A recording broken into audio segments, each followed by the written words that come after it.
So guys, আমরা অনেকেই বলি যে আমরা কিভাবে ফেসবুকে ফলোয়ার্স বাড়াবো অথবা কিভাবে আমরা ফেসবুকের ভিডিও ভাইরাল করব। সো আজকে ভিডিও টপিকসটা হচ্ছে এটা নিয়ে কথা বলবো। সো ভিডিওটা বেশি লম্বা করব না, অল্পতে বোঝানোর চেষ্টা করব। তো ভিডিওটা সম্পূর্ণ দেখবেন এবং ভিডিওটা ভালো লাগলে লাইক করবেন। সো প্রথম কথা হচ্ছে কি, ভিডিও ভাইরাল করার জন্য অথবা ফেসবুক ফলোয়ার্স বাড়ানোর জন্য আপনার সর্বপ্রথম যেটা প্রয়োজন সেটা হচ্ছে কি জানেন, সেটা হচ্ছে আপনার এঙ্গেজমেন্টটা ধরে রাখা। মানে এঙ্গেজমেন্ট কিভাবে বাড়াবেন বা ধরে রাখবেন সেটা হচ্ছে কি জানেন, সেটা হচ্ছে আপনি প্রতিনিয়ত পোস্ট করবেন।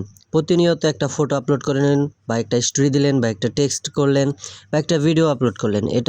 এটা যদি আপনার কমেন্ট হয় বা লাইক করে বা ভিউ আসে, তো ওইখান থেকে আপনার এঙ্গেজমেন্ট বাড়ে, ঠিক আছে। তো এই জিনিসটা প্রতিনিয়ত ধরে রাখতে হবে। প্রতিনিয়ত আপনি যদি ছাড়তে থাকেন, আপলোড করতে থাকেন, আপনার আস্তে আস্তে এঙ্গেজমেন্টটা বাড়তে থাকে। তো আপনার আইডিটা গ্রো হতে থাকে। সো আপনার আইডিটা উপরের দিকে দৌড়াতে থাকে, তখন আপনার ভিডিও ছাড়ার সাথে সাথে ভিউ অনেক বাড়ে।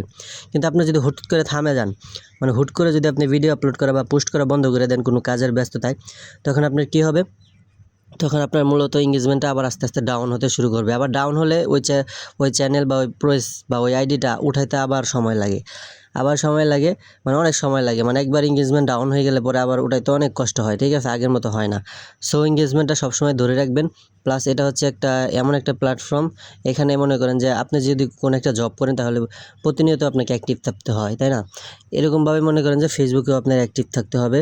সবসময় নিজেকে অ্যাক্টিভ রাখার চেষ্টা করবেন এবং প্রতিনিয়ত একটা দুইটা পারেন পোস্ট করতেই থাকবেন। আস্তে আস্তে এঙ্গেজমেন্ট বাড়বে। আর এঙ্গেজমেন্ট হচ্ছে আপনার ইনকামের মূল চাবিকাঠি এবং ভিউ বাড়ানোর এবং পেজ সুরক্ষা রাখার সবচাইতে বেস্ট পদ্ধতি হচ্ছে এঙ্গেজমেন্টটা ধরে রাখা। এটাই হচ্ছে সবচাইতে বেস্ট পদ্ধতি এবং ভিডিও ভাইরাল এবং ফলো দুটাই বাড়তে থাকবে। বিশ্বাস নয়, একটু ট্রাই করে দেখেন। আর